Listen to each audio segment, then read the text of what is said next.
તો કેમ છો બધા? મજામાં ને? તમારું બધાનું અહીંયા એટલે કે સ્ટડી ટેલર ધ હાર્દિકમાં ખૂબ જ સ્વાગત છે. આજે આપણે 26 મેના રોજનું ધ હિન્દુનું એડિટોરિયલ એનાલિસિસ જોઈશું અને બીજી પણ જેટલી મહત્વની ન્યૂઝ જે છે એનું એનાલિસિસ જોઈશું. So I am the Hardik Parmar and let us start our journey towards the success. સૌથી પહેલો આર્ટિકલ જે છે એ કોના વિશે છે એ જોઈએ તો plea seeking termination of 24 week foetus with Down syndrome rejected. Rejected એટલે કે ના પાડી દીધી છે, બરાબર. પ્લી એટલે કે અરજી કરેલી હતી કઈ જગ્યાએ? બોમ્બે હાઈકોર્ટની અંદર, બરાબર. મુંબઈ હાઈકોર્ટની અંદર અરજી કરેલી હતી, એ અરજી રિજેક્ટ કરી દીધી છે. શેની અરજી કરેલી હતી? તો ટર્મિનેશન માટેની. ટર્મિનેશન એટલે કે અંત લાવવા માટેની. શેનો અંત લાવવાનો? તો ફોઇટસ. ફોઇટસ એટલે ગર્ભ, બરાબર. એક મહિલા હતી 33 વર્ષની, 33 યર ઓલ્ડ વુમન. તેમને ગર્ભપાત કરાવવાનો હતો, બરાબર. 24 વીક 24 અઠવાડિયાનો જે ગર્ભ હતો એનો ગર્ભપાત કરવાનો હતો, પરંતુ બોમ્બે હાઈકોર્ટ જે છે એણે રિજેક્ટ કરી નાખી છે. આપણી માટે મહત્વની વસ્તુ શું છે કે મેડિકલ ટર્મિનેશન, એબોર્શન વિશે, ગર્ભપાત વિશે ભારતની અંદર શું નિયમ છે, ભારતનું કાનૂન, ભારતનો કાયદો જે છે એ એના વિશે શું કહે છે, બરાબર. અને હાલમાં તે એની અંદર આજે આપણો એક્ટ જે છે મેડિકલ ટર્મિનેશન ઓફ પ્રેગ્નન્સી એ એક્ટ, જેને MTPA કહે છે, બરાબર. Medical termination of pregnancy act એ કયા વર્ષનો છે? અને 2019ની અંદર પણ એની અંદર અમુક સુધારા સૂચવેલા છે અને એની માટેનું બિલ જે છે એ લોકસભામાંથી પસાર થઈ ગયું છે અને એની અંદર ઘણા બધા સુધારા કરેલા છે. તો આપણને ખબર હોવી જોઈએ. હજી એ એક્ટ બનેલું નથી, બરાબર. અત્યારે જે MTPA એક્ટ છે medical termination of pregnancy act એ 1971નો છે. અત્યારે તેના આધારે બધી વસ્તુ થાય છે અને 2019ની અંદર નવું બિલ આવેલું હતું, પરંતુ હજી તે એક્ટ બનેલું નથી. એક્ટ ક્યારે બને તે તો તમને ખબર હશે, જ્યારે રાષ્ટ્રપતિ સહી કરે ત્યારે એક્ટ બને, પરંતુ હજી સુધી સહી કરેલી નથી, બરાબર. તો abortion in India is legal in certain circumstances, એટલે કે એબોર્શન ગર્ભપાત જે છે એ ભારતની અંદર અમુક ચોક્કસ સ્પેશિયલ પરિસ્થિતિની અંદર જ તે આપી શકાય છે, બરાબર. કોઈ પણ રીતે આપી શકાતું નથી. કોઈ પણ લેડીઝ આવીને એમ કહે કે મારે એબોર્શન કરાવવું છે તો કરાવી શકાય નહીં, અમુક સ્પેશિયલ પરિસ્થિતિની અંદર જ તે, બરાબર. તો સ્પેશિયલ પરિસ્થિતિ કઈ હોઈ શકે? તો આ જે સ્પેશિયલ પરિસ્થિતિ એ એવી હોઈ શકે કે તે રેપ વિક્ટિમ હોઈ શકે, બરાબર. અથવા તો માતાનું અને બાળકનું જે જીવન જે છે એ ખતરામાં હોય, અથવા તો જે નવા બાળકનો જે જન્મ થવાનો છે તે બાળક કદાચ કોઈ ખોડ ખાપણવાળું જન્મે. ખોડ ખાપણવાળું તો સમજ્યા, પરંતુ તેનું જીવનનું જે અસ્તિત્વ જે છે તે ખતરામાં મુકાઈ જાય, તો એવા કેસની અંદર એબોર્શન આપવામાં આવે છે, એની પરમિશન આપવામાં આવે છે. પરંતુ તેની માટે પણ પ્રેગ્નન્સી જે છે એ 20 વીક્સ એટલે કે 20 અઠવાડિયા સુધીનું જોવું જોઈએ. જે ગર્ભમાં જે બાળક હોય તે 20 અઠવાડિયા જેટલું હોવું જોઈએ, બરાબર. 20 વીક્સ જેટલું. અને પરંતુ તેમ છતાં પણ ઇન એક્સેપ્શનલ કેસ 20 અઠવાડિયા સુધીનું જો હોય, બરાબર, તો તેની માટે ડોક્ટર જાતે નિર્ણય લઈ શકે છે. પરંતુ 24 અઠવાડિયા સુધીનો ગર્ભ હોય, બરાબર, 24 વીક્સ ફોઇટસ, તો તેની માટેનો નિર્ણય જે છે એ કોર્ટે લેવાનો હોય છે, બરાબર. તો કોર્ટની અંદર અરજી કરવાની હોય છે અને પછી કોર્ટ તેની અંદર પોતાનો નિર્ણય જણાવે છે. અને એટલા માટે તો જો અહીંયા બોમ્બે હાઈકોર્ટની અંદર આ 24 વીક 24 અઠવાડિયાનું ફોઇટસ હતું, એટલે કે ગર્ભ, તો તેની માટે બોમ્બે હાઈકોર્ટમાં અરજી કરવામાં આવેલી હતી, પરંતુ રદ કરી દેવામાં આવેલી છે, બરાબર. 1971 કાનૂન છે. જો અહીંયા વાત કરીએ તો 1971 પહેલા શું હતું તે વાત કરીએ. 1971 પહેલા એબોર્શન જે છે એ ભારતની અંદર IPC પ્રમાણે ગુનો હતો. IPC પ્રમાણે શું હતો? ગુનો. એટલે કે ત્યારે 1971 પહેલા એબોર્શન કરાવી શકાતું નહોતું. તે IPC ની સેક્શન 312 312 નંબરની કલમ પ્રમાણે એક રીતે હત્યાનો કોઝિંગ મિસકેરેજ, બરાબર, એક રીતે તે ગુનો ગણાતો હતો. પરંતુ 1971 પછી તેના વિશે કાયદો બની ગયો અને પછી તેને ગુનામાંથી હટાવી દીધું છે. Except in cases where abortion was carried out to save the life of woman, બરાબર. તો એવું પણ નથી કે એબોર્શન કેવા કેસની અંદર પરમિશન આપી શકાય to save the life of woman. It was punishable offence and criminalised woman provides, બરાબર. મેં તમને બધું પહેલા કહી દીધેલું, એ જ બધી વસ્તુ અહીંયા લખેલી છે. અને જો કોઈ ઇલીગલ રીતે આવું કાર્ય કરે તો તેને પ્રિઝન એટલે કે જેલની સજા થઈ શકે છે અથવા ફાઇન એટલે કે દંડ પણ થઈ શકે છે. મહત્વની વસ્તુ તમારે એટલું યાદ રાખવાનું છે કે 20 વીક સુધીનું જે એબોર્શન પ્રેગ્નન્સી હોય તો તેની પરવાનગી આપેલી છે. 24 વીક સુધીની હોય તો તેની માટે કોર્ટની પરવાનગી જોઈએ, બરાબર. અને મેં તમને કીધું કે અત્યારે 2019ની અંદર નવું બિલ લાવવામાં આવેલું હતું. એ નવા બિલની અંદર જે છે, નવા બિલની અંદર એમાં 24 વીકની વાત કરવામાં આવેલી છે. 20 વીકથી વધારી અને 24 વીકની વાત કરવામાં આવેલી છે, બરાબર. અત્યારે 1971ના બિલમાં શું છે? 20 વીક સુધીનું છે, પરંતુ જો 24 વીક થઈ જાય તો કોર્ટની મંજૂરી. પરંતુ અત્યારે જે નવું બિલ લાવવામાં આવેલું છે એમાં અત્યારથી પહેલેથી જ તે 24 વીકની વાત કરવામાં આવેલી છે, બરાબર. અને સ્પેશિયલ કેસ કેવા? તો એ મેં તમને પહેલા જ કહી દીધું કે રેપ વિક્ટિમ હોઈ શકે, અથવા માતાનું અને બાળકનું જીવન હંમેશા રૂપે ખતરામાં હોઈ શકે, અથવા તે મૃત્યુ સુધી પહોંચી જાય એવી કોઈ વસ્તુ હોઈ શકે. પછી જો બીજી એક પણ વાત કહી દઉં અહીંયા તમને 2019ની અંદર જે બિલ આવવામાં આવેલું, બરાબર, 1971નો જે એક્ટ છે, બરાબર, 1971 1971નો એક્ટ, આ એક્ટની અંદર જે આ એબોર્શન માટેને medical termination of pregnancy act 1971નો જે એક્ટ છે એ માત્ર મેરિડ વિમન માટેની જ વાત કરે છે, એટલે કે જે વિવાહિત મહિલાઓ છે, વિવાહિત સ્ત્રી, તેને આ તેના એબોર્શન માટેની જ વાત કરે છે. પરંતુ 2019નું જે બિલ જે છે કે જે હજી એક્ટ બનેલું નથી, આની અંદર એક સારી વસ્તુ એ પણ આપેલી છે કે તે અનમેરિડ વિમન એટલે કે અપરિણિત મહિલાઓ જે છે તેની માટે પણ વાત કરે છે, બરાબર, તેનું પણ ઉલ્લંઘન છે, તેના વિશે પણ વાત કરવામાં આવેલી છે. તો પરીક્ષાની અંદર પૂછાઈ જાય તો તમને ખાસ ખબર હોવી જોઈએ. જો 1971નો the medical termination of pregnancy act 1971 વિશે અહીંયા જોઈ શકાય છે, બરાબર. આગળ વાત કરીએ તેના વિશે, બીજી વાત કરીએ, કેમ into force following the recommendation. આ MTPA એક્ટ 1971 એ કોની ભલામણથી આવવામાં આવેલો હતો? તો શાંતિલાલ શાહ નામની કમિટીની નિમણૂક કરવામાં આવેલી હતી, બરાબર, શાંતિલાલ શાહની. 1966માં એણે શાંતિલાલ શાહની કમિટી હતી, એણે રિપોર્ટ આપેલો હતો અને પછી આવો કાનૂન બનાવવામાં આવેલો હતો. પછી 2006ની અંદર Nandkishore Sharma versus union of India, એણે MTPA વિરુદ્ધ સુપ્રીમ કોર્ટની અંદર અરજી કરી અને એણે એમ કીધું કે આજે એબોર્શન કરાવવાની જે વાત જે છે એ આર્ટિકલ 21 21 નંબરની કલમ પ્રમાણે, 21 નંબરની કલમ શું કહે છે? તો કે 21 નંબરની કલમ એવું કહે છે કે ગૌરવપૂર્ણ જીવન જીવવાનો અધિકાર, right to live life with dignity, બરાબર. તો આજે MTPA એટલે કે medical termination of pregnancy act જે છે એ આર્ટિકલ 21 નંબરની કલમ જે છે એનું ઉલ્લંઘન કરે છે, ભારતીય બંધારણની 21 નંબરનું કલમનું ઉલ્લંઘન કરે છે. તો આ સુપ્રીમ કોર્ટે કહી દીધું કે એવું તો તમે કઈ રીતે કહી શકો કે એ ઉલ્લંઘન કરે છે? તો કે એનું કારણ એ છે કે માતાના પેટની અંદર જે બાળક હોય છે, બરાબર, એનું ગર્ભપાત કરવામાં આવે છે તો તેનું મૃત્યુ થાય છે. તો જે બાળક જે છે, જે બાળક પેટની અંદર છે, બરાબર, તો એને પણ આર્ટિકલ 21 અંતર્ગત, એને પણ 21 નંબરની કલમ અંતર્ગત જીવન જીવવાનો અધિકાર છે, તો તેના જીવનનો અંત એવી રીતે કરી શકાય નહીં 21 અંતર્ગત, બરાબર. તો આવો કેસ સુપ્રીમ કોર્ટની અંદર હતો. પછી સુપ્રીમ કોર્ટે એવો જવાબ દઈ દીધો કે MTPA medical termination of pregnancy act was not unconstitutional, બરાબર, એ ગેરબંધારણીય નથી, એ ગેરબંધારણીય નથી. કેમ? કારણ કે એમને એમ કીધું કે જ્યારે આ MTPA એક્ટનો medical termination of pregnancy act દ્વારા એબોર્શન કરવામાં આવે છે તો ત્યારે તેની કન્સેન્ટ લેવામાં આવે છે, બરાબર, એટલે માતાની અને પરિવારવાળાની અને એની સંમતિ લેવામાં આવે છે. પછી બીજું, કોર્ટે એવું પણ કીધું કે જે બાળક જે છે, જે હજી આ દુનિયામાં આવેલું જ નથી, બરાબર, જે હજી આ દુનિયાની અંદર પગ મૂકેલો જ નથી, દુનિયા જોઈ જ નથી, તો તેને આર્ટિકલ 21 આપી શકાય નહીં, બરાબર. એટલે આર્ટિકલ 21 નંબરની કલમ પ્રમાણે જેણે હજી આ દુનિયા જોઈ જ નથી, બરાબર,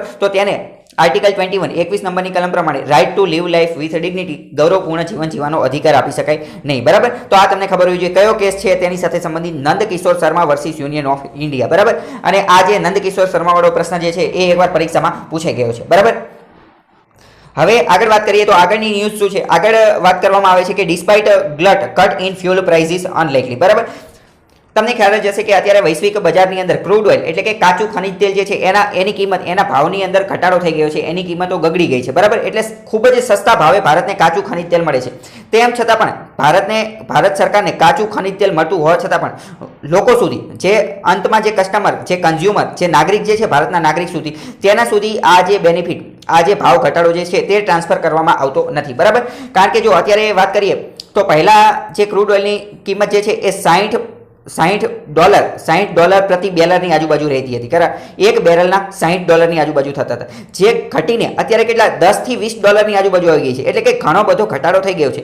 તેમ છતાં પણ આપણે જ્યારે પેટ્રોલ પંપમાં પેટ્રોલ ડીઝલ પુરાવા જઈએ તો આપણને તો એવું કંઈ લાગતું જ નથી. આપણે તો પહેલાં જેટલું ડીઝલ પુરાવતા હતા, જેટલા પૈસાની અંદર, એટલા જ તે અત્યારે લાગે છે. કેમ? એનું કારણ એ છે કે વૈશ્વિક બજારની અંદર ઘટાડો થઈ ગયો છે, પરંતુ સરકારે એની ઉપર સ્ટેમ્પ ડ્યુટી વધારી દીધી છે, બરાબર. તો ખાસ ખબર હોવી જોઈએ, સ્ટેમ્પ ડ્યુટી સરકાર દ્વારા આ વધારવામાં આવે છે અને એના કારણે કિંમત જે છે એ પહેલા જેટલી જ રાખવામાં આવેલી છે. બીજી વસ્તુ કે આજે સ્ટેમ્પ ડ્યુટી પેટ્રોલ ડીઝલ ઉપર જે સરકાર દ્વારા લગાવવામાં આવે છે, બરાબર, એ ટકા સ્વરૂપે નથી લગાડવામાં આવતી, એ પર્સન્ટેજ સ્વરૂપે નથી લગાડવામાં આવતી, પરંતુ રૂપિયા સ્વરૂપે લગાવવામાં આવે છે, બરાબર. કે 1 લીટર ઉપર આટલા રૂપિયા, પેટ્રોલ ઉપર આટલા રૂપિયા, ડીઝલ ઉપર આટલા રૂપિયા. તો ખાસ તમને ખબર હોવી જોઈએ, કારણ કે પરીક્ષામાં એવો પ્રશ્ન પૂછાઈ જાય કે પેટ્રોલ ડીઝલ ઉપર આજે ડ્યુટી લગાવવામાં આવે તો તે ટકા સ્વરૂપે હોય છે, તો વાક્ય ખોટું પડી જશે, બરાબર. આગળ વાત કરીએ, ભારતના જે આ યુનિયન ગવર્મેન્ટ જે પેટ્રોલિયમ ના જે પ્રધાન જે છે, પેટ્રોલિયમના મંત્રી, એ છે ધર્મેન્દ્ર પ્રધાન, બરાબર. પેટ્રોલિયમ મંત્રી છે ધર્મેન્દ્ર પ્રધાન. એમને જ્યારે પૂછવામાં આવ્યું કે આવું કેમ થાય છે, તમે આ જે બેનિફિટ જે છે, જે ભાવ ઘટાડો જે છે એ કસ્ટમર, કન્ઝ્યુમર, અંતમાં જે લોકો છે તેની સુધી ટ્રાન્સફર કેમ નથી કરતા, તો તે એવું કીધું, had taken a cautious and conscious decision to use the saving of welfare. એમને એવું કીધું કે આનેથી જે પૈસા બચશે, બરાબર, એટલે હવે તો સરકાર પાસે વધારે પૈસા આવશે, કારણ કે સરકાર કસ્ટમર પાસેથી તો પહેલા જેટલા જ પૈસા લે છે, બાકી અને વૈશ્વિક બજારમાંથી તેને સસ્તી વસ્તુ મળે છે, ક્રૂડ ઓઇલ સસ્તું મળે છે, પરંતુ કસ્ટમર પાસેથી તો પહેલાં જેટલા જ પૈસા મળે. એટલે જે વધારાની બચત થશે એ બચતનો ઉપયોગ વેલફેર કલ્યાણના કાર્યમાં થશે, બરાબર. COVID-19 સામે લડવામાં અને બીજા અમુક કલ્યાણકારી કાર્ય કરવામાં, યોજના એ બધું લોન્ચ કરવામાં એમાં થશે એવું અત્યારે એમને કીધું છે, બરાબર. એનું નામ શું છે? ધર્મેન્દ્ર પ્રધાન. આગળ વાત કરીએ. જો અહીંયા આ પંજાબની અંદર અત્યારે ઘઉંની સિઝન, ઘઉંનું હાર્વેસ્ટ પૂરું થઈ ગયું છે. વીટ હાર્વેસ્ટ. હાર્વેસ્ટ એટલે શું એ તો હવે તમને ખબર પડી જવી જોઈએ. હાર્વેસ્ટ એટલે કે કાપણી. કાપ થઈ ગયો હોય, બરાબર, સોરી, પાક થઈ ગયો હોય, પાક એટલે કે ક્રોપ્સ તૈયાર થઈ ગયો હોય, પછી તેને કાપી નાખવામાં આવે તો એ જે કાપવાની સિસ્ટમ રહી એને ઇંગ્લિશની અંદર હાર્વેસ્ટ કહેવામાં આવે છે. તો ઘઉંની અત્યારે કાપણી થઈ ગઈ છે પંજાબની અંદર. તો હવે સ્ટબલ બર્નિંગ શરૂ થયું છે. તો વોટ ઇઝ સ્ટબલ બર્નિંગ? સ્ટબલ બર્નિંગનો મુદ્દો વારંવાર ચર્ચામાં આવે છે, તો તે પણ આપણે જોઈ લઈએ. બર્નિંગ એટલે સળગાવવું. બર્નિંગનો મતલબ શું? સળગાવવું. તો અહીંયા એવું કહેવામાં આવે છે કે પંજાબ હરિયાણાના જે પ્રદેશ છે, પંજાબ હરિયાણાના જે રાજ્યો જે છે ત્યાં ઘઉંનો પાક વધારે થાય છે. તો જ્યારે આ સમયગાળાની દરમિયાન એટલે કે એપ્રિલ મેના સમયગાળાની દરમિયાન જ્યારે આ પાક તૈયાર થઈ જાય પછી આ વધારાના આ જે બચેલા હોય, બરાબર, વધારાનો આ રેસિડ્યુ, વધારાનો આ જે કચરો બચેલો હોય, તો આ લોકો શું કરે છે? આ વધારાનો જે કચરો જે છે એને સાફ કરતા નથી, પરંતુ એને ડાયરેક્ટ જ સળગાવી દે છે. કારણ કે હવે જો બીજી આની ઉપર આ ખેતર ઉપર બીજો પાક વાવવાનો છે તો પહેલા આ બધું સાફ તો કરવું પડે. તો આ સાફ કરવાનો એકદમ સરળમાં સરળ, એકદમ સસ્તામાં સસ્તો ઉપાય કયો છે કે સળગાવી નાખો, બરાબર. હવે ત્યાંના લોકોને એ બધાને એટલી બધી વસ્તુ ખબર હોતી નથી કે આવી રીતે સ્ટબલ બર્નિંગ કરવાથી. સ્ટબલ બર્નિંગ એટલે શું એ તો હવે સમજી ગયા છો કે આ જે ઘઉંના પાકનો આજે થોડો ઘણો ભાગ વધી ગયો હોય એને સળગાવી નાખો એટલે સ્ટબલ બર્નિંગ, બરાબર. પરંતુ આના કારણે ઘણા બધા નુકસાન પણ છે. કેવું નુકસાન? તો સૌથી પહેલું તો આના કારણે ખૂબ જ વધારે પડતું પ્રદૂષણ થાય છે.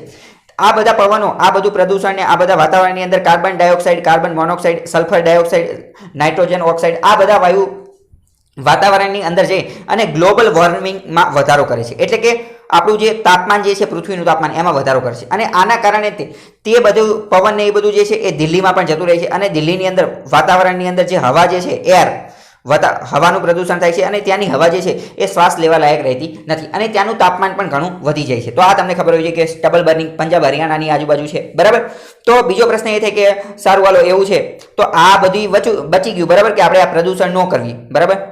જો પહેલા તો એક પ્રદૂષણનું કારણ જોઈ લીધું, બીજું પણ એક કારણ કીધું. આના કારણે માત્ર આપણને જ નુકસાન થાય છે, મનુષ્યને તે, એટલે કે પ્રદૂષણ જ થાય છે એવું નથી. સાથે સાથે જે સળગાવનાર વ્યક્તિ છે એને પણ નુકસાન થાય છે. કેમ? કારણ કે હેલ્થ ઇસ્યુ, એના કારણે હેલ્થ ઇસ્યુ થાય છે. આ સળગાવવામાં આવે તો જ્યારે આનો ધુમાડો નીકળે છે તો એ ધુમાડો આ વ્યક્તિ જે સળગાવતો હશે, બરાબર, એને પણ આ ધુમાડો એની આજુબાજુ રહેતા જેટલા પણ લોકો હશે તેને એ ધુમાડો ટચ કરશે અને એના કારણે રેસ્પિરેશન ડિસીઝ એટલે કે શ્વાસને લગતા બીમારી, ફેફસાને લગતા એટલે કે લંગ ડિસીઝ, ફેફસાને લગતા આવી બધી વસ્તુ જે છે એ પણ થાય છે. એટલે કે તેમને પણ નુકસાન છે. તો હવે બીજો પ્રશ્ન એવો થાય કે સારું વાલો આવું જ છે તો સરકાર આ બંધ શા માટે નથી કરાવી દેતી અને આ જે છે આની માટે કોઈ અલગ રસ્તો કેમ નથી અપનાવી લેતી? તો તેનો પ્રશ્ન એ છે, પહેલા તો આ હાથેથી આ બધું સાફ કરવા જવાય નહીં. કારણ કે મોટા મોટા ખેતરો હોય તો હાથેથી સાફ કરવા જવી તો ઘણી બધી વાર લાગી જાય, બરાબર. અને આમે તે એટલા બધા કામચોર હોય તો એટલું બધું કાર્ય કરે પણ નહીં. અને બીજું કદાચ કોઈ મજૂર રાખી દે તો મજૂરને પૈસાને એ આપી દેવું પડે. તો આ સાફ કરવા માટે એક મશીન આવે છે. એ મશીનનું નામ ખાસ તમારે ઉપયોગી છે, પરીક્ષાની અંદર પૂછાઈ શકે છે અને ઘણી બધી પરીક્ષામાં પૂછાઈ ગયું છે. એનું નામ છે હેપી સીડર. સીડનો મતલબ શું થાય ખબર હશે? સીડનો મતલબ થાય બીજ. તો આ જે સાફ કરવા માટેનું મશીન આવે છે એને શું કહેવાય છે? Happy seeder. તો કદાચ તમને કોઈ પૂછે કે આ સાફ કરવા માટે, તો કે હેપી સીડર, બરાબર. તો હવે તમને એવો પણ પ્રશ્ન થાય તો બધા ખેડૂતો હેપી સીડર લઈ લે અને એનો ઉપયોગ કરીને ત્યાં સાફ કરી નાખે તો એવું થઈ શકે, પરંતુ ખેડૂતો એવું કરશે નહીં. કારણ કે હેપી સીડર જે છે આ મશીન ખૂબ મોંઘું આવે છે, બરાબર, ખૂબ મોંઘું આવે છે. તો ખાલી આ આખા વર્ષમાં એકવાર એનો ઉપયોગ કરવાનો હોય તો એની હાટું કોઈ એટલો બધો ખર્ચો કરે નહીં. તો આની માટે શું કરવું જોઈએ? તો આની માટે સરકારે આ હેપી સીડર મશીન જે છે એ ખરીદવા માટે સબસિડી આપવી જોઈએ. અથવા તો ઘણા બધા ખેડૂતોએ ભેગા થઈને 4-5 ખેડૂતોએ ભેગા થઈને 5-6 ખેડૂતોએ ભેગા થઈ અને ભાગમાં આ હેપી સીડર મશીન જે છે એ લઈ લેવું જોઈએ અને પછી વારાફરતી બધા લોકો જે છે એ સાફ કરી દે. સરકારે તે બધાને ભાડે આ મશીન આપી દેવું જોઈએ. આવું એક કાર્ય થઈ શકે. કારણ કે દરેક ખેડૂત લઈ લે એવું તો પરવડી શકે એવું નથી. તો કદાચ તમારે મેઇન્સમાં લખવાનું આવે તો આવી રીતે લખી શકો છો. બાકી સ્ટબલ બર્નિંગ એટલે શું એ તમે જોઈ લીધું. પ્રિલિમ્સ એટલે કે MCQ વાળી પરીક્ષા હોય તો એમાં હેપી સીડરનો પ્રશ્ન પૂછાઈ શકે છે. બીજી મહત્વની વસ્તુ એ છે કે આની ઉપર પ્રતિબંધ મૂકવામાં આવેલો છે. કઈ રીતે? બેન એટલે પ્રતિબંધ મૂકો, બેન એટલે કે પ્રતિબંધ મૂકો. આજે સ્ટબલ બર્નિંગ ઉપર પ્રતિબંધ મૂકવામાં આવેલો છે. કઈ રીતે? બેન and action against people burning the crop residue. Crop એટલે કે પાકનું જે વધારાનો કચરો અહીંયા જે બચી ગયો હોય એને ક્રોપ રેસિડ્યુ કહેવાય. એ સળગાવવામાં આવે છે, બરાબર. એને રેગ્યુલેટ કરવામાં આવે છે કોના અંતર્ગત? Air prevention and control of pollution act 1981, બરાબર. આ વધારાના કચરાને સળગાવવાનો નહીં એવું કોણે કીધું છે, કઈ એક્ટ અંતર્ગત? તો કે air prevention and control of pollution act 1981, બરાબર. તો હવે કદાચ તમે કોઈ નોર્મલ વ્યક્તિને પૂછો કે આવી રીતે થાય છે તો આનું શું કરવું જોઈએ, તો કદાચ નોર્મલ વ્યક્તિ એવો જવાબ આપે કે એમાં શું, એની માટે એકાદો નવો કાયદો બનાવી દેવો જોઈએ અને એ કાયદાની અંદર સજાની બધાની જોગવાઈ કરી દેવી જોઈએ, બરાબર. પરંતુ જો તમે વ્યવસ્થિત લખેલા વાંચેલા હો, ભણેલા હો, તો તમે કહી શકો કે એવું કંઈ કરવાની જરૂર નથી, કારણ કે કાયદો તો ઓલરેડી છે જ. તે કયો કાયદો? તો કે air prevention and control of pollution act 1981, બરાબર. એટલે આપણને ખબર હોવી જોઈએ, હકીકતમાં તો બધા કાયદાઓ તો હોય જ છે, પરંતુ આપણે વ્યવસ્થિત એનો અમલ થતો નથી અને આપણને એના વિશે જાણકારી હોતી નથી. તો આપણને પહેલા તો તે જાણકારી હોવી જોઈએ. આગળ વાત કરીએ. આગળનો આ એક ખૂબ મહત્વનો આર્ટિકલ છે. Karnataka government takes off to solve mystery of birth place of Purandara Dasa. આખો આર્ટિકલ જે છે એ પુરંદર દાસ નામના એક વ્યક્તિ જે છે તેની આસપાસ ઘૂમે છે, બરાબર. તો પુરંદર દાસ કોણ છે? મ્યુઝિક સાથે સંકળાયેલા છે અને કર્ણાટક સાથે સંબંધિત છે. હવે આખો મુદ્દો એ છે કે ભારતની અંદર બે પ્રકારની મ્યુઝિક સિસ્ટમ છે. બે પ્રકારની મ્યુઝિક સિસ્ટમ છે, બરાબર. એક તો ઉત્તર ભારતની મ્યુઝિક સિસ્ટમ અને એક તો દક્ષિણ ભારતની મ્યુઝિક સિસ્ટમ, બરાબર. ઉત્તર ભારતની જે મ્યુઝિક સિસ્ટમ જે છે એને તો ઉત્તર ભારતની મ્યુઝિક જ કહેવાય છે, ઉત્તર ભારત મ્યુઝિક. અને દક્ષિણ ભારતની જે છે એને કાર્નેટિક મ્યુઝિક કહેવાય છે. શું? કાર્નેટિક. કાર્નેટિકનો મતલબ કર્ણાટક સાથે સંબંધિત છે. તો કાર્નેટિક મ્યુઝિક જે છે એના પિતા આ પુરંદર દાસ જે છે, પુરંદર દાસ, તેમને ગણવામાં આવે છે. તો હવે વિવાદ એ છે કે પુરંદર દાસનો જન્મ જે છે એ મહારાષ્ટ્રમાં થયો છે કે કર્ણાટકમાં થયો છે. અત્યાર સુધી તો એવું માનવામાં આવે છે કે એમનો જન્મ જે છે એ મહારાષ્ટ્રમાં થયો છે અને પછી તેઓ મહારાષ્ટ્રમાં જન્મ થયો હતો અને ત્યાંથી પછી તેઓ હમ્પી, કર્ણાટકનું જે હમ્પી જે છે ત્યાં રહેવા આવી ગયા હતા. પરંતુ એ વિવાદ છે, અમુક લોકો એવું માને છે કે ના ના, એમનો તો જન્મ કર્ણાટકમાં થઈ ગયો હતો. તો આ બધો વિવાદ સુલઝાવવા માટે થોડા સમય પહેલા કર્ણાટકે એક સ્પેશિયલ કમિટીની રચના કરી હતી કે એ જાણવા કે એમનો જન્મ હકીકતમાં ક્યાં થયો હતો, બરાબર. તો એ બધી વાત અહીંયા આપેલી છે. તો એ બધી વસ્તુ ખબર હોવી જોઈએ. ખાસ તો તમને એ ખબર હોવી જોઈએ કે પુરંદર દાસ કોની સાથે સંબંધિત છે? તો કાર્નેટિક મ્યુઝિક, બરાબર. એટલે કે દક્ષિણ ભારતનું મ્યુઝિક એવું છે કાર્નેટિક મ્યુઝિક, કર્ણાટક મ્યુઝિક પણ કહેવામાં આવે છે, બરાબર. એના પિતા કહેવાય છે. આગળ વાત કરીએ, બરાબર. જો અહીં શું આપેલું છે કે પુરંદર વિઠ્ઠલા, આ એમનું પેન નેમ એટલે કે નિક નેમ, એ એમનું નિક નેમ પણ છે. શું? પુરંદર વિઠ્ઠલા. પુરંદર એ મહારાષ્ટ્રની અંદર આવેલું છે. વિજયનગર સામ્રાજ્યની અંદર, વિજયનગર સામ્રાજ્યની સ્થાપના કોણે કરી હતી? હરિહર અને બુકારાએ, બરાબર. તો આ પણ તમને ખબર હોવી જોઈએ, બરાબર. પછી બીજી એ ખબર હોવી જોઈએ કે પુરંદર દાસ જે છે, પુરંદર દાસ એ વૈષ્ણવ સંપ્રદાયથી બિલોંગ કરતા હતા, બરાબર. વૈષ્ણવ, કારણ કે દક્ષિણ ભારતની અંદર બે સંપ્રદાય હતા. એક તો શૈવ સંપ્રદાય, શૈવ એટલે કે જે શિવ ભગવાનની પૂજા કરતા હતા એ, અને એક તો વૈષ્ણવ, બરાબર. એક તો વૈષ્ણવ. તો એમાંથી આ જે છે પુરંદર દાસ એ વૈષ્ણવ સંપ્રદાયથી બિલોંગ કરતા હતા, તેની સાથે સંબંધિત હતા. બીજું જોઈએ કે આ જે શૈવ અને વૈષ્ણવ જે છે એના બીજા પણ અલગ અલગ નામ છે. એક તો અલવર અને એક તો નૈનાર. આ તમને ખાસ ખબર હોવી જોઈએ, આ પરીક્ષાની અંદર પૂછાય છે કે અલવર એટલે કોણ અને નૈનાર એટલે કોણ. તો અલવર અને નૈનાર. પહેલા નૈનાર વિશે વાત કરીએ તો નૈનાર શબ્દ જોઈએ તો એની અંદર જો એક શબ્દ આવે છે નયન. નયન એટલે શું થાય? આંખો. નયન એટલે શું થાય? આંખો. નયન એટલે આંખ થાય. અને ભગવાન શિવને 3 આંખો હતી એટલે નૈનાર જે છે એ શૈવ સાથે સંબંધિત છે, શિવ સાથે સંબંધિત છે. જ્યારે અલવર વિશે વાત કરીએ તો અલવર કોની સાથે સંબંધિત છે? તો અલવર વિષ્ણુ સાથે સંબંધિત છે, બરાબર. આટલી વસ્તુ તમને ખબર હોવી જોઈએ. તો આ જે છે પુરંદર દાસ એ વૈષ્ણવ સાથે સંબંધિત હતા, એટલે એવું પણ કહી શકાય કે તે અલવર સાથે સંબંધિત હતા. તો અલવર અને નૈનાર, આની ઉપર પણ ઘણી બધી વાર પ્રશ્ન પૂછાઈ શકે છે. આ બધી વસ્તુ જે છે એ ભક્તિ મુવમેન્ટ સાથે સંબંધિત છે, બરાબર. 10મી થી 15મી સદીની આજુબાજુ ભારતની અંદર ભક્તિ યુગ આવી ગયો હતો, બરાબર. અને ભક્તિ યુગ અને સૂફી ચળવળ પણ મુસ્લિમો દ્વારા સૂફી ચળવળ ચલાવવામાં આવી હતી. આ બધી વસ્તુ એકબીજાની પેરેલલ, એકબીજાની સમાંતર જ ચાલતી હતી. તો જીપીએસસીમાં એવું સ્ટેટમેન્ટ પૂછાય છે કે ભક્તિ ચળવળ અને સૂફી પરંપરા બંને એક સાથે ચાલતી હતી, તો સાચી વાત છે, બરાબર. બંને એક જ સમયગાળા દરમિયાન થતી હતી. બીજી વાત કરીએ કે ભક્તિ ચળવળ શા માટે ચલાવવામાં આવી હતી? તો ભક્તિ ચળવળ જે છે એ જેટલી પણ જ્ઞાતિઓ છે, બરાબર, એટલે કે બ્રાહ્મણની સિવાયના ક્ષત્રિય, શૂદ્ર અને વૈશ્ય, આ બધા લોકો વચ્ચે એકાત્મકતા આવે, બધા લોકો વચ્ચે એકાત્મકતા આવે અને બધા લોકો હળી મળીને સંપીને રહે, એની માટે તે બધા વચ્ચે કોઓપરેશન, બરાબર, પરસ્પર સહયોગ થઈ શકે તેની માટે આ ભક્તિ પરંપરા શરૂ થઈ હતી, બરાબર. તો આટલી તમને ખબર હોવી જોઈએ. આગળ વાત કરીએ કે અબાઉટ પુરંદર દાસ. પુરંદર દાસ વિશે થોડીક વાત કરીએ તો ગ્રેટ ડેવોટી. ડેવોટીનો મતલબ થાય ભક્ત. ડેવોટીનો મતલબ શું થાય? ભક્ત. તેઓ ગ્રેટ, મહાન ભક્ત હતા. કોના? લોર્ડ કૃષ્ણ. કૃષ્ણ ભગવાનના ભક્ત હતા. અને કૃષ્ણ જે છે એને ઇનકાર્નેશન ઓફ વિષ્ણુ કહેવામાં આવે છે. ઇનકાર્નેશન એટલે અવતાર. ઇનકાર્નેશન એટલે કે અવતાર, બરાબર. ઇનકાર્નેશન એટલે અવતાર. તો કૃષ્ણને વિષ્ણુનો અવતાર માનવામાં આવે છે. અને પુરંદર દાસ જે છે એ કૃષ્ણના મહાન ભક્ત હતા અને એક સંત પણ હતા. હવે વાત કરીએ disciple of the celebrated Madhva philosopher saint Vyasatirtha, બરાબર. તો પુરંદરદાસ જે છે, પુરંદરદાસ એના ગુરુ કોણ હતા? તો પુરંદરદાસના ગુરુ હતા વ્યાસતીર્થ. કોણ હતા? પુરંદરદાસના ગુરુ હતા વ્યાસતીર્થ. વ્યાસતીર્થ કોણ હતા? તો વ્યાસતીર્થ જે છે એ માધવા ફિલોસોફીમાં માનતા હતા, બરાબર. માધવા પ્રકારની વિચારધારા, ફિલોસોફી એટલે વિચારધારા, માધવા પ્રકારની વિચારધારામાં માનતા હતા, બરાબર. તો માધવા વિચારધારા, તો વ્યાસતીર્થ. વ્યાસતીર્થ કોણ? તો વ્યાસતીર્થ એ આ પુરંદરદાસના ગુરુ, બરાબર. અહીંયા લખેલું છે ડિસાઇપલ. ડિસાઇપલનો મતલબ થાય શિષ્ય. ડિસાઇપલનો મતલબ શું થાય? ડિસાઇપલનો મતલબ થાય શિષ્ય. તો પુરંદરદાસ શિષ્ય હતા કોના? વ્યાસતીર્થના, બરાબર. વ્યાસતીર્થના શિષ્ય હતા. આટલી વસ્તુ તમને ખબર હોવી જોઈએ. ડિસાઇપલ એટલે શું? વ્યાસતીર્થ કોણ હતા? ગુરુ હતા. કોના? પુરંદરદાસના, બરાબર. કોનામાં માનતા હતા? તો કે માધવા ફિલોસોફીની અંદર માનતા હતા. હવે આ પુરંદરદાસ જે છે એ કોન્ટેમ્પરરી હતા. કોન્ટેમ્પરરીનો મતલબ થાય સમકાલીન. કોન્ટેમ્પરરીનો મતલબ શું થાય? સમકાલીન. તો સમકાલીન એટલે શું? સમકાલીન એટલે કે જે એક જ સમયમાં થઈ ગયા હોય તે, બરાબર. જે બંને એક જ સમયગાળામાં થઈ ગયા. ગાંધીજી અને વલ્લભભાઈ પટેલ, બરાબર. તો બંને એક જ સમયગાળામાં થઈ ગયા. ગાંધીજી અને આંબેડકર એક જ સમયગાળામાં, એવી રીતે, બરાબર. તો આ તમને ખબર હોવી જોઈએ. તો કોન્ટેમ્પરરી, સમકાલીન of at another great Haridasa and Kanakadasa. Kanakadasa અને હરિદાસના સમકાલીન હતા. જીપીએસસી લેવલની પરીક્ષાની અંદર, યુપીએસસી લેવલની પરીક્ષાની અંદર સ્ટેટમેન્ટ સ્વરૂપે એવું પૂછે છે કે પુરંદરદાસ જે છે એ હરિદાસ અને કનકદાસના સમકાલીન હતા. તો કે સાચી વાત છે, હા ભાઈ સાચું બોલે છે. પરંતુ હરિદાસ અને કનકદાસની બદલે કોઈ બીજું નામ આપી દે કે બાબરના સમકાલીન હતા, તો વાત ખોટી થઈ જાય, બરાબર. એની જગ્યાએ કોઈ પણ નામ આપી શકે છે. તો આગળ વાત કરીએ. Purandaradasa was the pioneer who blended rich musical streams namely Dravidian and Aryan music into a single stream known as Carnatic music. પહેલા જ મેં કીધું કે દક્ષિણ ભારતનું મ્યુઝિક હતું એને કહેવામાં આવે છે કાર્નેટિક મ્યુઝિક. કાર્નેટિક મ્યુઝિકના પિતા કોણ છે? તો પુરંદરદાસ. તો પુરંદરદાસે કાર્નેટિક મ્યુઝિક બનાવેલું હશે તો જ એમને પિતા કહેવાતા હશે. તો તેમણે કઈ રીતે બનાવેલું? તો કે દ્રવિડિયન મ્યુઝિક, દ્રવિડી સ્ટાઇલ અને આર્યન મ્યુઝિક આ બંનેને મિક્સ કરીને, બ્લેન્ડ કરીને. બ્લેન્ડ એટલે કે મિક્સ કરવું, બરાબર. તો ખાસ ખબર હોવી જોઈએ કે કાર્નેટિક મ્યુઝિક કઈ રીતે બનેલું છે. દ્રવિડિયન સ્ટાઇલ અને આર્યન મ્યુઝિક, બરાબર. દ્રવિડિયન અને આર્યન બંનેને મિક્સ કરીને. તો આ તમને ખાસ ખબર હોવી જોઈએ.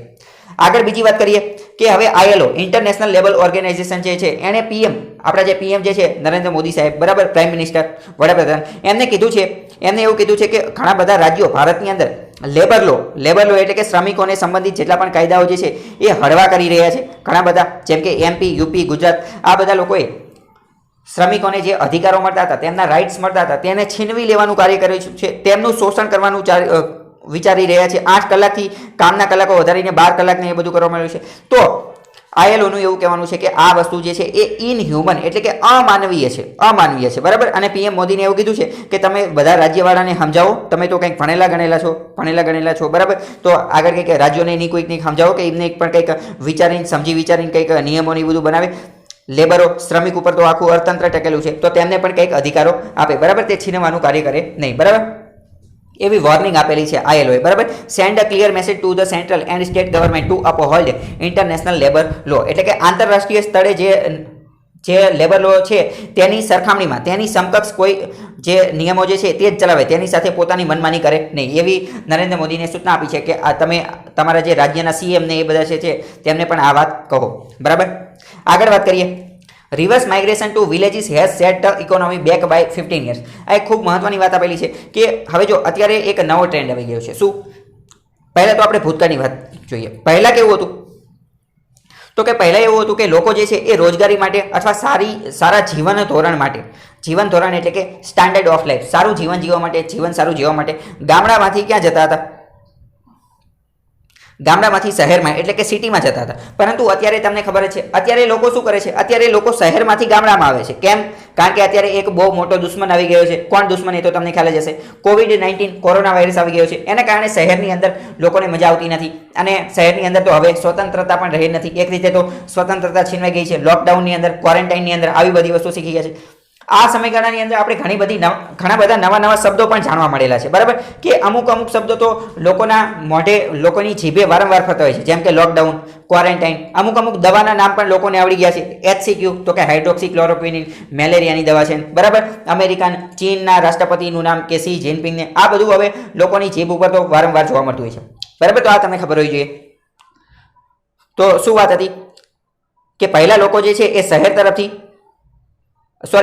પહેલા લોકો શું કરતા હતા? પહેલા લોકો ગામડાથી શહેર તરફ માઇગ્રેશન કરતા હતા. ગામડા તરફથી ક્યાં જતા હતા? શહેર તરફ. શા માટે? સારી નોકરી મેળવવા માટે, રોજગારી મેળવવા માટે, પછી સ્ટાન્ડર્ડ ઓફ લિવિંગ એટલે કે જીવન ધોરણ સુધારવા માટે કે ત્યાં સારું શિક્ષણ ને આ બધી વસ્તુ મળી રહે એની માટે. પરંતુ અત્યારે લોકો શું કરે છે, શ્રમિકો ખાસ કરીને તો માઇગ્રેન્ટ શ્રમિકો, એક જગ્યાએથી બીજા એક રાજ્યમાંથી બીજા રાજ્યમાં જવાવાળા શ્રમિકો શહેર તરફથી પાછા ગામડા તરફ વળી ગયા છે. તો આના કારણે આ એક જાણીતા ઇકોનોમિસ્ટ છે એમનું એવું કહેવાનું થાય છે કે આ એક રિવર્સ પ્રકારનું છે, ઊંધા પ્રકારનું, કે શહેર તરફથી પાછા લોકો ગામડા તરફ આવી રહ્યા છે. તેના કારણે ભારતની ઇકોનોમી, ભારતનું અર્થતંત્ર 15 વર્ષ પાછું જતું રહ્યું છે. 15 વર્ષ પાછું જતું રહ્યું છે. તો એની માટે શું કરવું જોઈએ? તો એની માટે એવું કહેવાનું થાય છે કે એની માટે ગામડામાં તે ઇનફ જોબ પ્રોવાઈડ કરવી જોઈએ, ક્રિએટ કરવી જોઈએ, જોબ ઉત્પન્ન કરવી જોઈએ. ક્યાં? ગામડાની અંદર જ જો લોકોને જોબ મળી જાય, ત્યાં તે શહેરની અંદર જે વસ્તુ જોવા મળે છે એ જ વસ્તુ ગામડાની અંદર મળી જાય તો પછી ત્યાં જવાની જરૂર જ નથી. અબ્દુલ કલામે એક કોન્સેપ્ટ આપેલો હતો પૂરા. આનો મતલબ થાય providing urban amenities to the rural area. Providing urban amenities to rural area. બરાબર, અબ્દુલ કલામે કોન્સેપ્ટ આપેલો હતો. એનો મતલબ શું? કે ગામડામાંથી શહેરમાં જવાની જરૂર જ નથી. કારણ કે જો આપણે શહેરની અંદર જે સુવિધા છે, શહેરની અંદર જે સ્વાસ્થ્યની એટલે કે હેલ્થ સિસ્ટમ, શહેરની અંદર જે એજ્યુકેશન સિસ્ટમ, શહેરની અંદર જે રોજગારીની તકો, એ બધી વસ્તુ ગામડાની અંદર આવી જાય તો પછી ત્યાં જવાની જરૂર જ નથી. બરાબર, પરંતુ આ કોન્સેપ્ટ એટલો બધો વ્યવસ્થિત રીતે ઇમ્પ્લિમેન્ટ થઈ શક્યો નહીં. અને અત્યારે આ સરકાર દ્વારા તો આ સરકારનું એક મહત્વનું કાર્ય શું છે કે જૂની જે કોઈ પણ યોજના હોય એનું નામ બદલી નાખો. તો આ પૂરા કોન્સેપ્ટનો ઉપયોગ કરીને તે એક નવો પ્લાન આવેલા છે, રૂરબન યોજના. બરાબર, રૂરબન યોજનાનો મતલબ શું થાય? રૂરબનમાં રૂરનો મતલબ થાય રૂરલ એટલે કે ગામડું, રૂરલ, અને આ બન જે છે એ આવેલું છે અર્બન ઉપરથી. રૂરબનમાં રૂર જે છે, રૂર એટલે કે રૂરલ એટલે કે ગામડું, અને બન એ આવેલું છે અર્બન ઉપરથી. અર્બન એટલે કે શહેર. બરાબર, તો કે ગામડાને શહેર જેવું બનાવવાનું, એને રૂરબન મિશન આપેલું છે. તો આ પણ તમને ખબર હોવી જોઈએ, રૂરબન મિશન એ કોની સાથે સંબંધિત છે? ડાયરેક્ટ એવો પ્રશ્ન પૂછાય છે તો એનો જવાબ આવશે કે ગામડામાં શહેર જેવી સુવિધાઓ પ્રોવાઈડ કરી શકે એની. બરાબર, તો ગામડામાં તે જોબ ક્રિએટ કરવી જોઈએ. એમ તમને ખબર જ હશે, એના કારણે તે MG નરેગાની અંદર વધારાના જે ફંડ જે છે એ આપવામાં આવેલા. MG નરેગાનું ફૂલ ફોર્મ ખબર હોવી જોઈએ, Mahatma Gandhi national rural employment guarantee act. બરાબર, 2003નો એક્ટ છે. 2001માં બનાવવામાં આવેલો હતો, 2003માં લાગુ થયો હતો. મહાત્મા ગાંધીના નામ ઉપર ચાલે છે અને ગેરંટી આપે છે. શું કરે છે? ગેરંટી આપે છે. શીની ગેરંટી આપે છે? રોજગારીની. કેટલા દિવસની રોજગારીની? 100 દિવસની રોજગારીની ગેરંટી આપે છે. બરાબર, કોને આપે છે? ગામડાના લોકોની અંદર, ગામડાના લોકોને જ આપે છે, શહેરના લોકોને આપતા નથી. અને કામ કેવું હોય છે? તો કે એગ્રીકલ્ચર અને કન્સ્ટ્રક્શનનું કાર્ય હોય છે. આ પણ તમને ખબર હોવી જોઈએ. એગ્રીકલ્ચર ખેતીને સાથે સંબંધિત અને કન્સ્ટ્રક્શનનું કાર્ય હોય છે. બીજો અહીંયા એક વર્ડ આપેલો છે ડેમોગ્રાફિક ડિવિડન્ડ. તો ડેમોગ્રાફિક ડિવિડન્ડ એટલે શું એ તમને ખાસ ખબર હોવી જોઈએ. ડેમોગ્રાફિક ડિવિડન્ડ એટલે શું? તો કે જે કોઈ પણ દેશની કામ કરતી વસ્તી તેને ડેમોગ્રાફિક ડિવિડન્ડ કહેવાય. બરાબર, તો કામ કરતી વસ્તીથી શું મતલબ? તો પહેલા વાત કરીએ તો જો 15 વર્ષથી નાના કોઈ પણ વ્યક્તિ હોય, 15 વર્ષથી નાના કોઈ પણ વ્યક્તિ, તો તે કામ ન કરતો હોય. બરાબર, કારણ કે 15 વર્ષથી નાનો હોય તો તે ભણતો હોય, અથવા જનરલી તો ભણવાનું જ કાર્ય કરતો હોય. બરાબર, તો તે 15 વર્ષથી નાનો વ્યક્તિ કાર્ય કરતો ન હોય, તે બાળક હોય. પછી 64 વર્ષથી વધારે કોઈ વ્યક્તિ હોય, 64 વર્ષથી વધારેનો કોઈ વ્યક્તિ, અથવા 65 વર્ષથી વધારનો વ્યક્તિ. તો 65 વર્ષની વધારનો વ્યક્તિ હોય તો તે વૃદ્ધ હોય. બરાબર, અને તે કામ કરી અને રિટાયર્ડ થઈ ગયો હોય. બરાબર, તેમને રિટાયર થઈ ગયું તો તે કામ કરતા હોય નહીં, તો તેને ડેમોગ્રાફિક ડિવિડન્ડની અંદર ગણતરી કરવામાં આવે નહીં, તેની ગણતરી થાય. તો ડેમોગ્રાફિક ડિવિડન્ડની અંદર 15 થી તે 64 વર્ષના હોય તેનો સમાવેશ થાય. 15 થી 64 વર્ષના વ્યક્તિ હોય એ કામ કરતા હોય, મતલબ કે યુવાન વર્ગની વાત કરવામાં આવે છે. બરાબર, યુવાન વર્ગ. અને જે કોઈ પણ દેશની પાસે યુવાન વર્ગ હોય એ સારી વસ્તુ કહેવાય. જે કોઈ પણ દેશ પાસે યુવાન વર્ગ હોય તે સારી વસ્તુ કહેવાય, કારણ કે તેના અર્થતંત્રને તેના કારણે બૂસ્ટ મળે. મેન્યુફેક્ચરિંગ સેક્ટરમાં લોકોને જોબ ને બધી વસ્તુ મળી રહે. જેમ કે જો આપણે જાપાનની વાત કરીએ, બરાબર, જાપાનની અને ચાઇનાની વાત કરીએ, તો જાપાનની અને ચાઇનાની વાત કરીએ તો જાપાનમાં વૃદ્ધ લોકો જે છે એ વધારે છે. કેમ? કારણ કે જાપાનનું જે સરેરાશ આયુષ્ય પણ વધારે છે અને ત્યાં વૃદ્ધ લોકો વધારે છે. તો ત્યાં ડેમોગ્રાફિક ડિવિડન્ડ નથી, એટલું બધું જોઈએ એટલું છે નહીં. પરંતુ ભારત પાસે ગોલ્ડન ઓપોર્ચ્યુનિટી છે. ભારત પાસે ઘણું બધું ડેમોગ્રાફિક ડિવિડન્ડ છે, એટલે કે કામ કરતા લોકો, એટલે કે 15 થી તે 64 વર્ષના યુવાન લોકો જે છે એ ભારતની અંદર 40 થી 50% જેટલા છે. તો ભારતે તેનો ઉપયોગ કરવો જોઈએ. બરાબર, ડેમોગ્રાફિક ડિવિડન્ડ એટલે શું એ ખબર હોવી જોઈએ. અને જીપીએસસીની અંદર એકવાર આ પ્રશ્ન પૂછાઈ ગયો છે. આગળ વાત કરીએ કે હોકીના એક મહાન ખેલાડી છે, હોકી લિજેન્ડ, બરાબર, બલબીર સિંહ, એ પાસ્ડ અવેનો મતલબ થાય તેમનું મૃત્યુ થઈ ગયું છે. બરાબર, તેઓ સ્વર્ગે સિધાવી ગયા છે. બલબીર સિંહ, આ તમને ખબર હોવી જોઈએ. 3 ટાઈમ ઓલિમ્પિક ચેમ્પિયન, 3 વખત ઓલિમ્પિક ચેમ્પિયન હતા હોકીની અંદર. બરાબર, બલબીર સિંહ પાસ્ડ અવેનો મતલબ ખબર હોવી જોઈએ કે મૃત્યુ થવું, પાસીસ અવેનો મતલબ પણ મૃત્યુ થવું. બરાબર, વર્લ્ડ રેકોર્ડ તેમને બનાવેલો છે. એક મેચની અંદર, ઓલિમ્પિકની ફાઇનલની અંદર સૌથી વધુ ગોલ કરવાનો, સૌથી વધુ એટલે કેટલા? 5 ગોલ કરેલા હતા પાકિસ્તાનની સામે. બરાબર, આ પણ તમને ખબર હોવી જોઈએ, સૌથી વધુ ગોલ કરેલા હોકીની અંદર. બરાબર, અને હેડ્રિક 3 વાર જીતેલા છે. બલબીર સિંહ એટલી બધી પીએચડી કરવાની જરૂર નથી. ડાયરેક્ટ પરીક્ષામાં એવો પ્રશ્ન પૂછાય એક લાઈનમાં કે બલબીર સિંહ કોની સાથે સંબંધિત છે, તો હોકી સાથે સંબંધિત છે. બરાબર, આગળ વાત કરીએ. આફ્ટર ધ્યાનચંદ, તો ધ્યાનચંદ પણ હોકી સાથે સંબંધિત હતા. After Dhyan Chand it was Balbir સિંહ. બરાબર, એટલે કે ધ્યાનચંદ પછી જો કોઈ મહાન ખેલાડી આવેલો હોય તો તે આ બલબીર સિંહ છે એવું કહેવામાં આવે છે. કોણ કહે છે? એવું મિલ્ખા સિંહ કહે છે. મિલ્ખા સિંહ કોણ છે એ તો ખ્યાલ જ હશે. મિલ્ખા સિંહ ઉપર મૂવી પણ બનેલી છે. મિલ્ખા સિંહને ફ્લાઇંગ શીખના નામે પણ જાણવામાં આવે છે. ખાસ ખબર હોવી જોઈએ, પરીક્ષામાં પ્રશ્ન પૂછાઈ ગયો છે ફ્લાઇંગ શીખના નામે, તો મિલ્ખા સિંહ ઓળખાય છે. બરાબર, હવે બીજું વાત કરીએ ધ્યાનચંદ. ધ્યાનચંદને હોકીના જાદુગર પણ કહે છે. હોકીના જાદુગર, મેજિસિએશન ઓફ હોકી. બરાબર, મેજિક એટલે જાદુ, મેજિસિયન એટલે જાદુગર, હોકીના જાદુગર. આ બધી વસ્તુ તમને ખબર હોવી જોઈએ. પછી જો અહીંયા આપેલું છે બીજું એક શબ્દ પીટી ઉષા. પીટી ઉષા જે છે એ એક દોડવીર હતા. દોડવીર, એથ્લેટ એટલે ખેલાડી. બરાબર, તો આ બધી વસ્તુ તમને ખબર હોવી જોઈએ. અભિનવ બિંદ્રાનું નામ પણ અહીંયા આપેલું છે. અભિનવ બિંદ્રા શૂટિંગ સાથે સંબંધિત છે. બરાબર, બાકી તો અહીંયા બધા ખેલાડી ક્રિકેટરોના નામ આપેલા છે એ તો તમને ખ્યાલ જ હશે. આગળ વાત કરીએ. અહીંયા એક બીજું નામ છે સાયના નેહવાલ. સાયના નેહવાલ બેડમિન્ટન સાથે સંબંધિત છે. બરાબર, આગળનો ન્યૂઝ જોઈએ કે Kerala team nets silver fish in Velankanni. બરાબર, કેરળાની અંદર એક માછલીની નવી પ્રજાતિ શોધવામાં આવેલી છે, સાયપ્રીની ડાઈ. બરાબર, આ માછલીની નવી પ્રજાતિ શોધવામાં આવેલી છે. ખાલી એટલું યાદ રાખવાનું છે કે કેરળની અંદર શોધાણી છે. બરાબર, બીજું વધારે પીએચડી કરવાની જરૂર નથી. આગળ વાત કરીએ moving beyond geo politics. Post કોવિડ-19 પૂરું થઈ જશે પછી દુનિયા જે છે એ એકદમ અલગ પ્રકારની હશે, જેના વિશે આપણે ઘણી બધી વાર ચર્ચા કરી ચૂક્યા છીએ. બરાબર, તો કેવી હશે એની અંદર એક નવો પોઈન્ટ આપવામાં આવ્યો છે કે ટેક જાયન્ટ્સ, ટેકનોલોજીની અંદર જે મહાન કંપનીઓ જે છે તેનો ખૂબ જ દબદબો હશે. ડેટાનું મહત્વ વધી ગયું હશે. ડેટા એટલે કે પોતાની પર્સનલ માહિતી એનું મહત્વ વધી ગયું છે. અને આર્ટિકલમાં રાઇટર દ્વારા એવું કહેવામાં આવે છે કે તે સમયની અંદર આ બધી માહિતીનો ઉપયોગ માનવ જીવનના ઇન્ટરેસ્ટ, માનવ જીવનના હિત માટે કરવામાં આવે તો તે સારી વસ્તુ છે. બરાબર, આવનારા ભવિષ્યની અંદર biotechnology, genetic engineering, information technology આ બધી વસ્તુ એવી હશે કે જેની માર્કેટ હશે, જેની ખૂબ જ વધારે વેલ્યુ હશે. બરાબર, તો આ તમને ખબર હોવી જોઈએ. આગળ વાત કરીએ ચેન્જિંગ આઈડિયા ઓફ પ્રાઇવસી. પ્રાઇવસીનો આઈડિયા જે છે એ એકદમ બદલાઈ જશે. પ્રાઇવસી એ ખૂબ મહત્વની વસ્તુ થઈ જશે. અને પ્રોપર ડેટા એ તો અત્યારે ખૂબ જ મહત્વની વસ્તુ હશે. બરાબર, આપણે તે ભારતની અંદર જ વાત કરીએ તો આરોગ્ય સેતુ એપ જે છે, આરોગ્ય સેતુ, એનો અત્યારે ખૂબ વિરોધ થઈ રહ્યો છે કે તે પ્રાઇવસી, લોકોની પ્રાઇવેટ માહિતી જે છે એ લઈ રહી છે. જો હવે અત્યારે ઘણા બધા લોકોનું એવું કહેવાનું થાય કે કોવિડ-19થી બચવા માટે આરોગ્ય સેતુ એપ હોવી ખૂબ જરૂરી છે. બરાબર, તો તે સાચી વાત છે, પરંતુ તેની સાથે સંબંધિત કોઈ કાયદો ભારતે બનાવેલો નથી.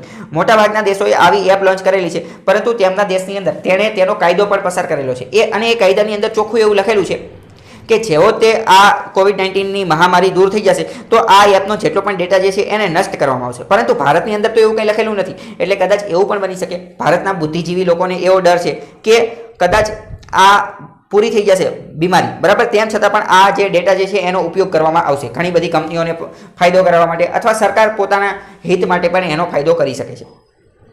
તો આગળ વાત કરીએ ટેક જાયન્ટ્સ, ટેકનોલોજી જાયન્ટ્સ. મોટી ટેકનોલોજીના ખેલાડીની વાત કરીએ તો તે કોણ છે? ગૂગલ, ફેસબુક અને એમેઝોન. અત્યારે આ બધા એટલા મહાન બની ગયા છે ગૂગલ, ફેસબુક અને એમેઝોન. બરાબર, કે જ્યારે તેમને શરૂની અંદર જ્યારે ફેસબુક ને, એમેઝોન ને, ગૂગલ ને આ બધી વસ્તુ જ્યારે નવી આવી તો ત્યારે તેમને કોઈ પણ નવી વસ્તુ શરૂ કરવી હોતી હતી તો તેમને સરકારની જરૂર પડતી હતી. બરાબર, કારણ કે સરકારને પૂછવું પડે કે અમે, જેમ કે ગૂગલ, ફેસબુક અને એમેઝોન ત્રણેય અમેરિકાની કંપની છે. બરાબર, ત્રણેય ક્યાંની? અમેરિકાની કંપની છે. તો ત્રણેય કદાચ ભારતની અંદર તેમની સર્વિસ આપી છે તો ત્યાંની સરકારને, અમેરિકાને પૂછવું પડે કે અમે ભારતની અંદર જઈને આ ચાલુ કરવી કે ન કરવી, અને ભારતની અંદર એ પૂછવું પડે કે અમે આ ચાલુ કરવી કે ન કરવી, તમે અમને પરવાનગી આપો તો ચાલુ કરવી. બરાબર, મતલબ કે શરૂ થઈ ત્યારે સરકારની પાસે જવું પડતું હતું, પરંતુ અત્યારે આ એટલી મહાન કંપનીઓ બની ગઈ છે કે હવે સરકારે આમની પાસે જવું પડે છે.